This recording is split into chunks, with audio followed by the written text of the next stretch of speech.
Sveti Jožef, našo nič vesla, Marija je zvezda nam sred morja. Jezus je z nami, vihar je miri.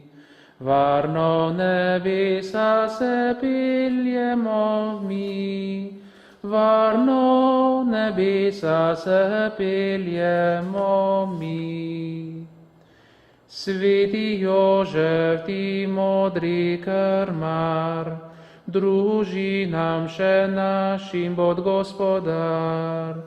Reši nas bede moriči skrbi, sveto veselje nam srcih prižgi. Sveto veselje nam srcih prižgi. Sveti Jožef, ti Božji rednik, zadnjo uro ti bod nam pomočnik. Z Jezusom ljubo nebeško Gospod, srečno pripelji na sveto nebo. Srečno pripelji na sveto nebo.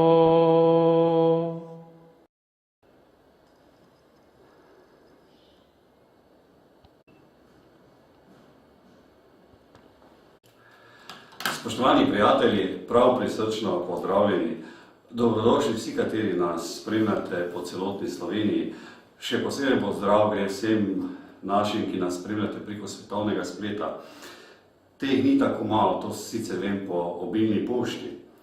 Hvala vsem tudi za sodelovanje. Še posebej pozdrav gre bolnim in ostarelim. In danes bomo govorili o družini in veliko takšnih plemenitih misli bomo na tej temo povedali in prav je, da ne govorim preveč in da predam besedo gostu, profesorju, duhovniku, dr. Vinko Škafarju. Dobrodošli in lepo pozdravljeni. Pozdravljeni tudi vem pa vsi, ki naj poslušajo. Kaj narediti, da damo družini pravo tisto mesto v družini, kajti družina je tista celica? Ja, sam sem prepričan, kar tudi trdi cerkev, da je družina temeljna celica tako družbe, kot tudi cerkve. Če je ta celica zdrava, potem je tudi družba zdrava. Če je pa celica bolna, potem pa še ima tudi družba nekaj hrane v tej svoji skupnosti. Kakšen pa naj bo odnos med možem pa ženo v tej krščanski družini? No, gre na splošno, da je namreč zakonski par, je torej tista temeljna skupnost, ki ima v sebi nekaj zelo, zelo globoko odrešenskega in tudi počrvičujočega. Tako je to, kar je glavne, seveda njuna komunikacija in pa tista zastonjska ter velikodušna ljubezen, ki upošteva vsekakor sprejemanje in pa življenje drugega. Predvsem pa zavest, da je posameznik, torej partner, mož, žena, na neki način se odloči od tega drugega in da ga bo spremljal v sreči in nesreči, bolezni in zdravju vse dni njunega skupnega življenja. Menite, da bi lahko govorili o moralni krizi v družbi oziroma tudi v družini? Družba in tudi družina, je pač vedno nekaj takega, kar je živo. To pomeni, da nikoli ni nič kaj mrtvega. Zato je vedno v družbi in pa v družini veliko lepega, zdravega, obenem pa tudi kaj vprašljivega ali pa celo bolnega. Tako je bilo namreč vedno. Zanimivo je to, sam rad primerjam namreč situacijo prvih stoletij krščanstva, ko so čutili kristijani, da morajo družbo spremeniti. In osebno tudi sem optimist in upam, da bodo pač stave te celice, zakonske, družinske, tudi družbo, sedanjosti in pa prihodnosti prav tako lahko spremenili. In že se lahko dotaknemo vrednot, oziroma so vrednote izgubile svojo vrednost, morda tudi krščanske vrednote. Kaj menite? No, vrednote vedno obstajajo, samo vprašanje je to, kaj kdo ima za vrednoto. Tako da vrednote so namreč nekaj izjemno zanimivega zaradi tega, ker je že pred krščanstvom predvsem še filozofija, izjemno cenila različne vrednote. Predvsem takšne so bile 3, lepo, potem dalje dobro in pa resnično.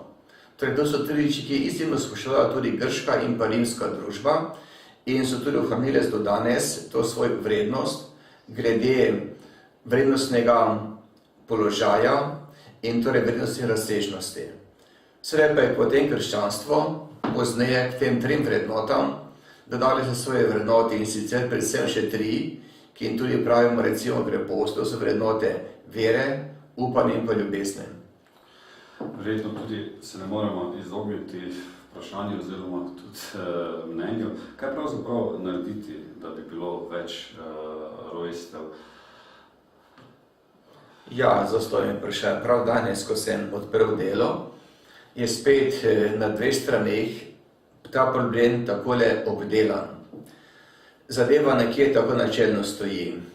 Vsekakor zakonski par je pač tisti par, ki bi naj, če je pa zdrav, potem bil tudi roden par, no in pač bi naj imel otrok ima potomstva. Ne? Zdaj vsekakor, da narodnost vplivajo številni dejavniki, recimo zdravje, eni par sploh ne more imeti otrok, potem socialne razmere, potem finančne, psihične in tako dalje. No tako da pravijo takole, in to mi je všeč, recimo trditev, da namreč tisti par, v kateri je boljša komunikacija in pa več ljubezni, se v tem tudi odloči za več otrok. Torej ni toliko vprašanje otrok, ampak ljubezen med partnerjem, torej ljubezen med zakoncema samima. To je temeljno vprašanje, ker potem pač do otroka pride, če torej zakonca čutita, da se sprejema, da se ljubita, torej tudi omogočila ljubezen bitjem, ki se bodo rodila. Ste zelo lepo povedali, kajti družina je pravzaprav tista celica za zdravo otrokovo duhovno in moralno življenje, ne?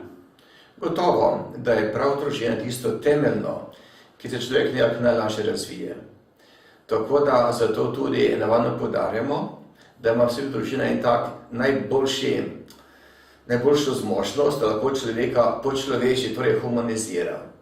Vsekakor nekdo, ki je rojen recimo v usklajenem zakonu, kjer se ljubita starša, da ima tudi potem največ čas lahko nekako nemoteno razvije za zdravo človeško osebnost. Če tega ni, tem pač rabi nekako več dodatkov, torej več teh različne dinamike, pomoči, socialnega, skrbstva in podobno. Tako da vse je torej nekje od te temeljne cilje, torej od tega sonca, ki sije, predvsem med staršema in ogreva, dojenčki potem tudi držijočega otroka. To je torej temeljna zadeva, tudi potem za zdravega človeka, čeprav je tudi možnost to, da je nekdo pač rojen kot nezakonski, se lahko potem pač tudi razvije svetnika. Ravno zdaj bomo imeli čez nekaj tednov razglasitev novega blaženega v Avstriji in zanimivo, da je bil pač nezakonski otrok. Torej ni nujno, je pa veliko lažje, če je torej doma v zakonu, v družini veliko topline in pa ljubezen ter tiste resnične dobrohotne bližine. Tudi otroci se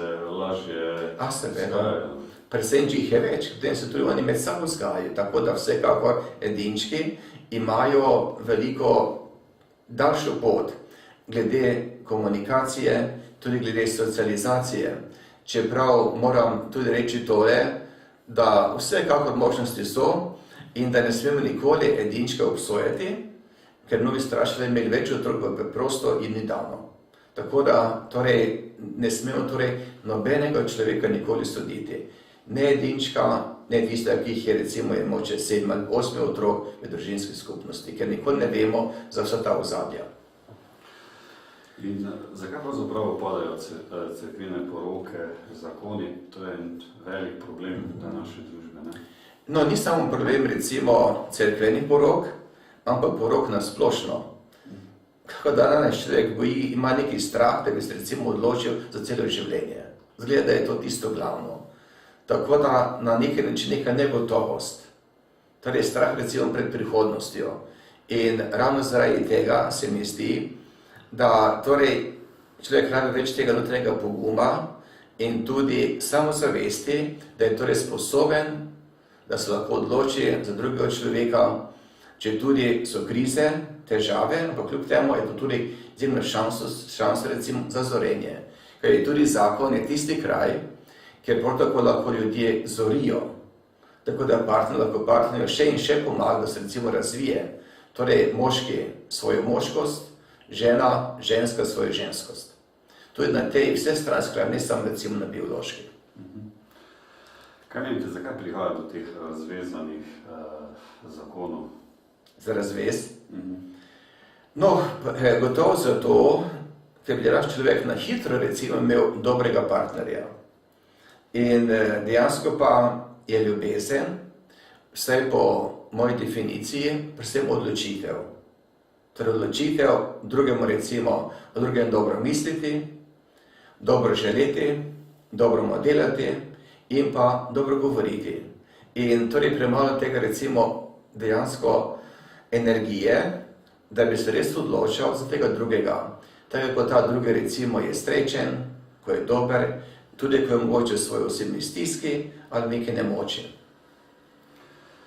Mislim, da je prav tudi, da se dotaknemo, kako pravzaprav ustaviti porast kriminala, alkohola, mamil med mladimi, ki nas tudi zelo, zelo tare, ne? Ja, no vsekakor, da torej, to, kar je globalno recimo zlo, to izhaja tudi potem iz tega malega. In mislim, da je prav družina, zakon, gotovo tudi vzgojna inštitucija, recimo predvsem šola, lahko torej tista institucija, ki vsekakor pomaga v tej smeri lahko zelo, zelo veliko. Zato tudi tako radi poudarjamo, da šola ni samo izobraževalna, ampak tudi vzgojna skupnost. To se mi zdi zelo pomembno. In potem tudi je preprosto, torej delo z ljudmi. Danes gotovo tudi zato mnogi gredo v to, predvsem otroci, ki pa starši se jim premalo posvetijo. Torej premalo s njimi komunicirajo. Malo se vzame čas za druge. Recimo je rekel neki fantek, očeto, preškoda, da nisem televizor. Če je bil to, te bi ti ate imel za mene veliko časa. Zdaj pa, ko sem samo tvoj sinček, gledaš televizor, za mene pa imaš nažalost premalo časa. Torej ta problem je, torej čas za otroka, da je tisto bistveno in pa glavno. Danes pa starši recimo sicer otroka kupijo vse mogoče stvari, kar je prav, premalo pa jim daje torej svojega časa, predvsem časa v pogovoru in pa v ljubezni tem svojim bodisi majhnim ali potem tudi odraščajočim otrokom. In zato potem ta beg torej tja, ker upaj bodo našli ljubezen in pa srečo. Kraljica venca rožnega, naj celi svet ti hvalo da, je človek star že ali mlad, naj rožni venec molira. Kraljica venca rožnega ima v naročju Jezusa, pa v rokah rožni venc drži, želi, da molimo ga vsi. Molitev lepa za vsak dan, le moli radio Kristjan, priložnosti dovolj imaš, da z njo Mariji hvalo daš. Kaj pravzaprav pravite za tole današnjo mladino? Zakaj se po birmi najprej ta največ otrok oddalji od cerkve? Eni ja, eni ne? Ja, no, to so ti gotovo realni problemi. Vsekakor je namreč problem v tem na Slovenskem, tudi v Evropi, da je namreč Evropa, tudi Slovenija, v velikem številu podelila otrokom že zakramente, premalo pa so otroci, tudi mladi, kot temu rečemo, evangelizirani. Torej premalo so recimo krščanstvo, predvsem že skupnost uvedeni. Torej premalo recimo o krščanstvu vedeti, treba ga je tudi živeti. Torej gre za neko recimo izkustvo. No in mogoče nekako pred tega premalo damo najprej pri katehezi, to pa zato, ker je doma dan otrokom ali pa odraščajočim, torej premalo te izkustvene podlage. Navade še, obredi ja, veliko je pa teže potem, kot poudarjam, torej prav ta izkustvena hoja. So danes govorimo pomembnost uvajanja v krščanstvo. No in na te ravni vsekakor premiki so že, ampak potrebni bodo še novi koraki glede izkustvenega uvajanja v krščanstvo. Tako na ravni župnije in tudi domače cerkve, torej družinske skupnosti. To se pravi, že vseeno mladina rabi tisti zgled nas starejših, ne? A seveda, pač vsi to rabimo, ne? Torej mislim pač, saj pravijo, da recimo besede pač sicer mičejo, ampak zgledi povlečejo. Tako da to je temeljno. Ampak zdaj gre za to bolj, da torej živimo pristnost evangelija zares prav vsi. Od vsega vrha recimo papeži, škofje, duhovniki, redovniki, krščanske laike, ne? In potem ni problema, ker če bodo recimo zdrava jedra, potem se bodo tudi ob teh jedrih mladini in pa mladi na neki način pridruževali. Nam pa sakramenti verjetno pomagajo pri tem tempu življenja. Ja, vse pomagajo, samo ker sakramenti nekje že tisto, kar potem sledi evangelizaciji. Tako da sakramenti so recimo za one, ki so za Kristusa že odločili, tu je ta problem, da mogoče je preslabotna priprava na prijem sakramentu, to je problem. Gotovo, da pomagajo, zelo pomagajo, ampak če pa ni priprave in če recimo prijemnik ne pozna dovolj sakramentov, potem mu pač veliko teže pomaga. Ker pomaga, pa veliko teže, ne? Tako da gre torej za sodelovanje s sakramentom. To ni neki hokus pokus, ni magija, bo torej pomaga tistemu, ki torej sakrament sprejema ozaveščeno, torej z ljubeznijo, s hvaležnostjo, s pričanjem, da torej on je odprta posoda, kateri potem pač Bog daje torej te svoje darove, tudi sakramentalne, seveda odrešenske darove. In tudi sakramenti ima nekaj dva vidika. Eden je v tem, da Boga slavijo vsi sakramenti, prvega do zadnjega, verjem pa tudi Bog človeka posvečuje in ga torej napravlja za kristjana, torej za boljšega, za bolj svetega kristjana. Je pa tudi molitev tista, ki pomaga v družini, v občestvu, oziroma nas dopolnjuje v slabosti, povezuje. No, vse to je tisto. Tako da človek je bitje, ki je sicer, ko so stari rekli že filozofi, homo faber pomeni orodjar, ali kaj zvem, ali ima racionale pomeni bitje pač, ki zna razmišljati. Danes tudi rečem recimo homo turisticus, torej turistična bitja, pa tisto, kar je pa glavno, je prav to, da je človek bitje, ki je torej sposobno Boga slaviti. In to je tisto vrhunsko človekovo dejanje. Tako da to je tudi molitev nekaj vrhunskega. Ampak za molitev je treba človeka pripraviti, torej ga je treba uvesti. In to je za ta naša velika naloga. Torej ljudem pomagati, da okusijo sladkost molitve, vrednost molitve, torej predanost v molitvi, slavljene molitve in vse to. Tako da tukaj je torej za to pot, ki pač moramo prehoditi, da potem tudi zmoremo na pravi način Boga slaviti. Vidite, predvsem človeka želi in tudi sakramenti na nek način torej prilagajati Božji volji. Treba je tisti glavni in zato je tudi molitev tako važna, prav molitev, ki človeka spreminja, popravlja, plemeniti, ga napravlja za bolj človeškega. Kako lahko cerkev poveže, morda motivira vernika, tudi vernike, da živijo tisti pristen Jezusov nauk, čeprav ste nam nekaj že nakazali? Ja, gotovo, da je ponovno izjemno pomembno vajanje v Sveto pismo. Kajti to je tista zadnje Božje pisno sporočilo. In to je sporočilo pravzaprav Boga, ki je ljubezen. Sveto pismo je ljubezensko pismo Boga človeku. To je torej temeljno to, torej uvajanje. To je torej pomenilo pač to, kar imamo, kot Božji dar sprejeti. Pa nam to je predvsem razodetje. In to z vso ljubeznijo. In jaz mislim, da če skupine to živijo, so te tudi one recimo nalezljive. So te drugi ljudje tudi tem skupinam približujejo. In jaz sem optimist, ker vsekakor danes po svetu prava mreža recimo teh pionirjev na te ravni recimo evangelizacije in tudi uvajam svetopismo, predvsem še branje in pa molitev svetim pismom. Tudi veliko vprašanj naših gledalcev daje pot poti, se je pravzaprav nanašalo, kaj pravzaprav narediti, da bo Evropa bolj krščanska, bolj božja, bolj bližje Bogu. Začenjam se pač vedno s posameznikom in ponavljam, da je ogromno tega svežega in podobrega po Evropi. Cel mediji kažejo rajše črno kroniko, ampak mi pa svetlo in ta obstaja. Odkar je recimo Kristus umrl in vstal, od takrat naprej je človeštvo globalno odrešeno in preprosto zlo več ne more v končnosti zmagati. Vsekakor dobro je že zmagalo v Kristusu. In gre samo za to, da bo torej temu globalo, torej Kristusu, čim več ljudi se svobodno pridružilo. Zato gre.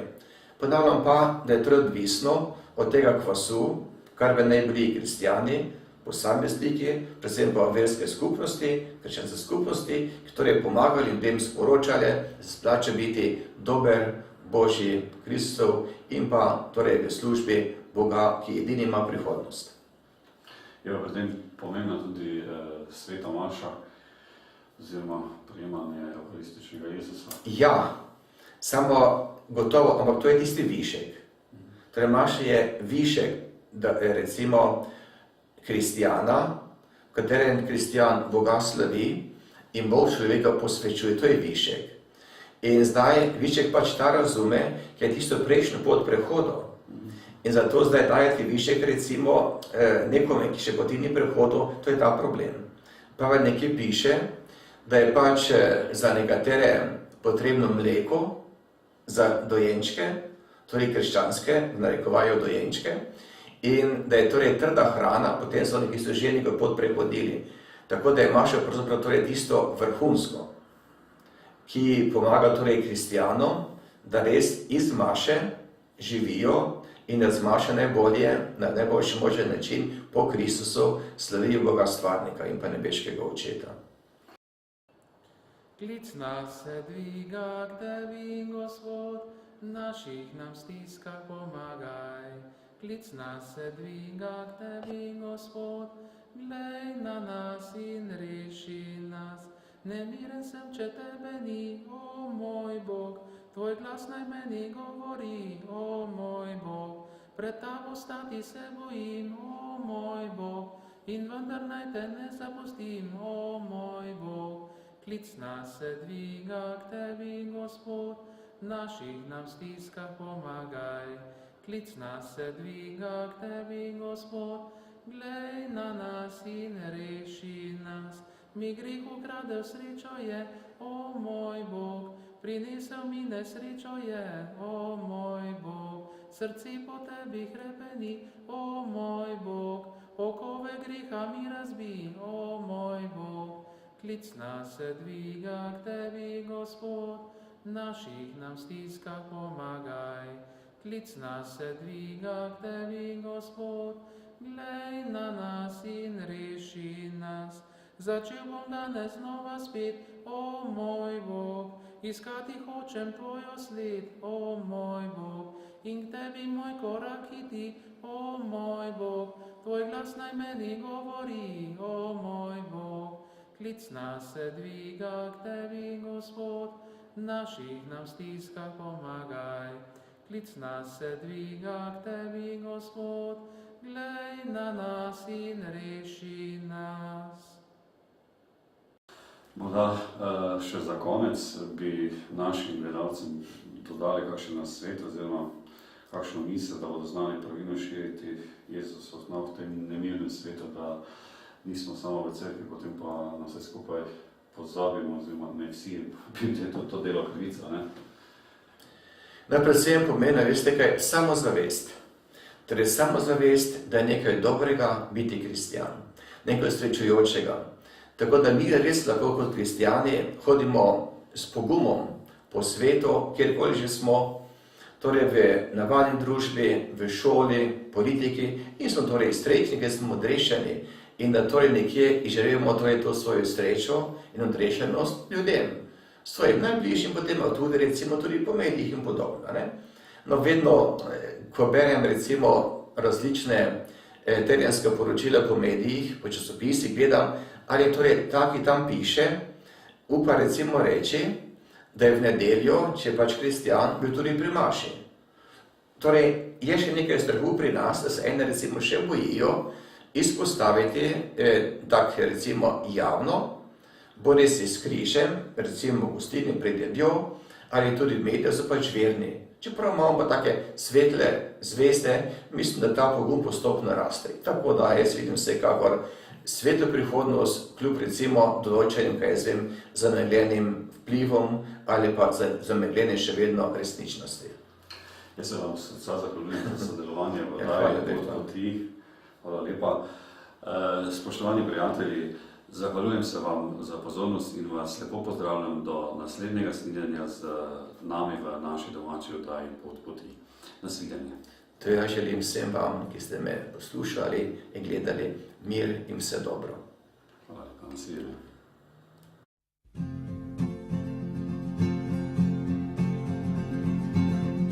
Hvala ti, o moj Gospod, hvala ti, o moj Gospod, hvala ti, o moj Gospod, hvala ti, o moj Gospod, da nam sonce vsak dan sije in ogriva nam življenje, razsvetljuje pot vseh tistih, iščejo Gospod. Za vse zvizde in za luno, hvala ti, o moj Gospod, ki so kakor moje sestre. Hvala ti, o moj Gospod, na nebo si jih postavi. Hvala ti, o moj Gospod, in mi na vsem, ki so v temi. Hvala ti, o moj Gospod, hvala ti, o moj Gospod, hvala ti, o moj Gospod, hvala ti, o moj Gospod, hvala ti, o moj Gospod, hvala ti, o moj Gospod, hvala ti, o moj Gospod. Hvala ti za mater zemljo, ki zelišča cvetje daje, ki jo obdelujemo, da rodi naš kruh vsakdanji. Za pogumne v trpljenju, hvala ti, o moj Gospod, ki odpuščajo ljubezni. Hvala ti, o moj Gospod, daj svoj mir ima Gospod. Hvala ti, o moj Gospod, o življenje zvečeri se. Hvala ti, o moj Gospod, hvala ti, o moj Gospod, hvala ti, o moj Gospod, hvala ti, o moj Gospod, hvala ti, o moj Gospod, hvala ti, o moj Gospod, hvala ti, o moj Gospod. In za našo sestro smrt, ki jo čutim vsak trenutek, a če bom živel v ljubezni, dala smisel po življenju. Za ljubezen, ki je v svetu, hvala ti, o moj Gospod, tvoj dar je vsem ljudem. Hvala ti, o moj Gospod, za življenje vseh otrok. Hvala ti, o moj Gospod, ki prenavljajo na svet. Hvala ti, o moj Gospod, hvala ti, o moj Gospod, hvala ti, o moj Gospod, hvala ti, o moj Gospod, hvala ti, o moj Gospod, hvala ti, o moj Gospod, hvala ti, o moj Gospod. Pojem ti, o moj Gospod, hvala ti, o moj Gospod, in pomeni vse se stvarstvo. Hvala ti, o moj Gospod, zahvaljuje ti ponižno. Hvala ti, o moj Gospod, ker le ti si naš Gospod. Hvala ti, o moj Gospod, hvala ti, o moj Gospod, hvala ti, o moj Gospod, hvala ti, o moj Gospod, hvala ti, o moj Gospod, hvala ti, o moj Gospod, hvala ti, o